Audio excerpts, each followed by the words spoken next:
who's as adamant about his or her position as I am about mine, whom you think is sharp. Seriously, we know that. And another thing, we heard him say that...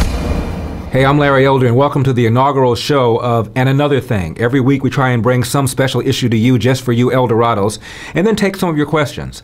What I want to start out with, though, is to talk to you about my new book, Dear Father, Dear Son. As you know, it's been out for a little bit more than a week, and I've done a lot of book tours. I've gone to New York, I've been on Geraldo, I've been on the Huckabee Show, I've been on the Lawrence Kudlow Show. I've done some stuff locally. We're going to be doing book signings. We're going to be doing lots of things. The question I probably get most often, though, is what prompted you to try to reconcile your relationship with your dad? My father and I had a very difficult relationship, and when I was 15, and you'll see this in the book, Dear Father, Dear Son, when I was 15, I had a fight with my father. I like to say it was a fight where I went mano a mano and told him what I thought of him, but I was way too much of a wimp, and I was way too afraid of my father. The fight really meant that I turned around and walked out of the restaurant that my dad ran. And then when my dad came home and asked me why I walked out, I told him I got tired of the way he treated me, and that was the fight. And we did not speak to each other for 10 years. I was 15 at the time. We're talking now 25 years old. At that point, I sat down with my dad, and we had an 8-hour conversation. I thought the conversation was going to end up to be maybe 5-10 minutes. I was going to tell him what a son of a bitch I thought he was, and I figured he's going to say something equally nasty back to me, and that would be that.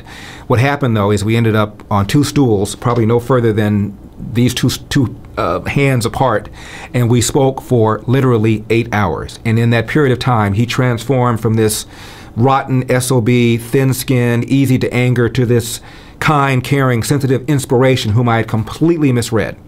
I've been asked many times, however, when I've been interviewed, what was it that prompted you to sit down with your dad and have this conversation?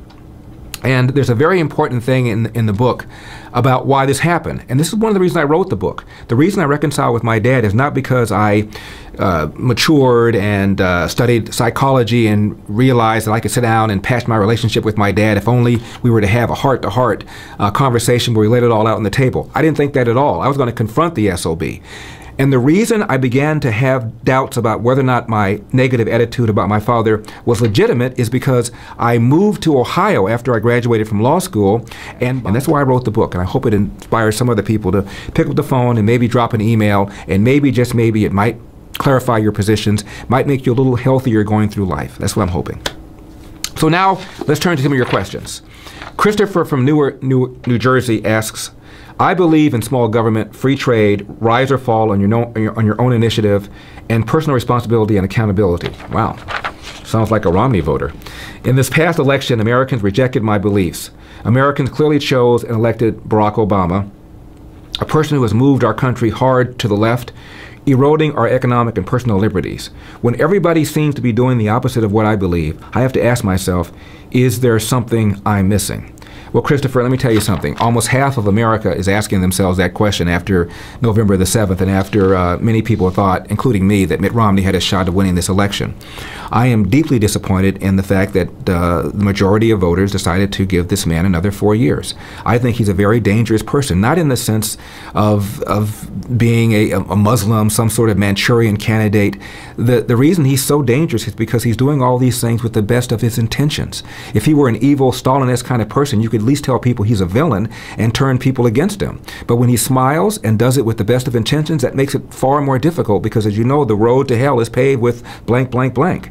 The problem is we have 3 major forces against us. And the first is academia. Overwhelmingly, professors are onto the left, and they train all these people. Where were Zach and Will when the Democrats were outspending the Republicans substantially? And by the way, Obama outspent John McCain sometimes 3, 5, 7, 11 to 1 in the waning days in swing states in 2008. Where were they? But looking at Hollywood, you get the impression that money buys politics and buys politicians, and Republicans are the ones who have the money, and the Republicans are the ones who influence the debate because they raise more money. It's not even true. So there's that, and finally, of course, there's the media. There's newscasters, overwhelmingly to the left. I hope you enjoyed this small excerpt. If you want to see the full video, got to be in El Dorado. Go to my website, LarryElder.com, log in, fill out the form. It'll cost you about $4.75 a month, or about the price of a mocha frappuccino latte at your favorite coffee house. As you can tell, I don't like coffee. I'm a tea drinker. See you next time.